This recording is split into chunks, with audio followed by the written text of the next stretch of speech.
आप ही? कुछ दिनों में तुम्हारी शादी होने वाली, लेकिन एक बात बताऊं, घर के माहौल से मुझे कहीं से भी शादी वाला घर नहीं लग रहा। लगेगा भी कैसे? ये शादी थोड़ी हो रही है, ये तो अम्मी की जिद पूरी हो रही है। क्या मतलब? तुम्हें तो अरबाज भाई पसंद है ना, तो तुम इस तरह की बातें क्यों कर रही हो? हाँ, कल तक बहुत खुश थी, लेकिन आज फीलिंग्स अजीब हो रही है, मुझे खुद नहीं समझ आ रहा। ऐसे मत कहो, ये दिन तो तुम्हारे लिए सबसे बड़ा और सबसे खूबसूरत होने वाला है, और इसी दिन के लिए तुम कब से ख्वाब देख रही थी, तुम्हें याद है ना? ख्वाब तो बहुत देखे थे, लेकिन जरूरी नहीं है कि हर ख्वाब को उसकी ताबीर मिल जाए। अल्लाह करे तुम्हारे सारे ख्वाब पूरे हो। अल्लाह तुम्हें बहुत खुश रखे, तुम्हारी जिंदगी में इतनी सारी खुशियां हैं कि हर गम तुमसे दूर रहे। आमीन। आमीन। आओ पास बैठो।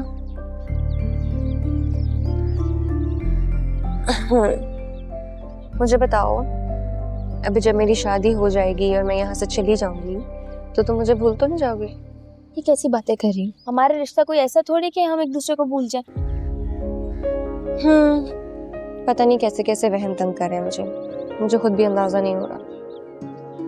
मुझे पता है ऐसा क्यों हो रहा है, तुम्हें तुम्हारे वहम क्यों तंग कर रहे हैं, क्योंकि घर में वो माहौल नहीं बना हुआ ना, चहल पहल नहीं हो रही, शोर शराबा नहीं हो रहा शादी वाला।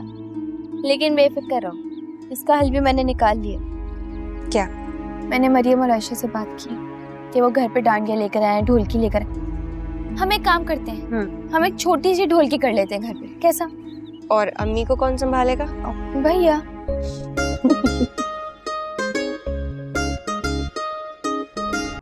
पापा कैसे फिक्र नहीं करूं, बरी के जोड़े, वलीमे का लहंगा, शादी हॉल का खर्चा, खाना, फारा के कपड़े, और तो और वो जो दुल्हन के सेवर है वो भी तो बिलाल जी ने जब्त कर लिया है।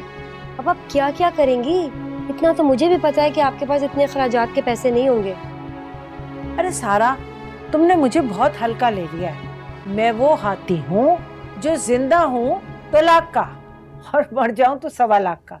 फिक्र क्यों कर रही हो? मैं हूँ ना। क्या मतलब कि आपके पास इतने पैसे हैं? अरे रकम नहीं है तो क्या हो गया, सोना तो है ना। मैं अपने और अपने बेटे की इज्जत बचाने के लिए सोना बेच दूंगी। तुम उस रकम से अरबाज की शादी की तैयारी कर लेना बस। और इस बिलाल के बच्चे को तो ना बाद में देखेंगे, देखना तुम। पापा आप क्या सचमुच अपना सारा जेवर बेच देंगी?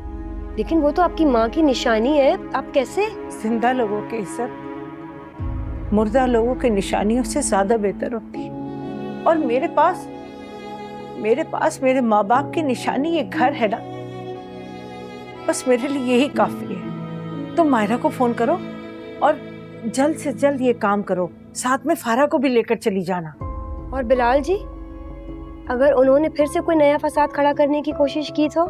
उसकी फिक्र तुम मत करो, मैं उसे देख लूंगी। इस मलिक बिलाल से तो सारे हिसाब किताब बाद में करूंगी, देखना तुम।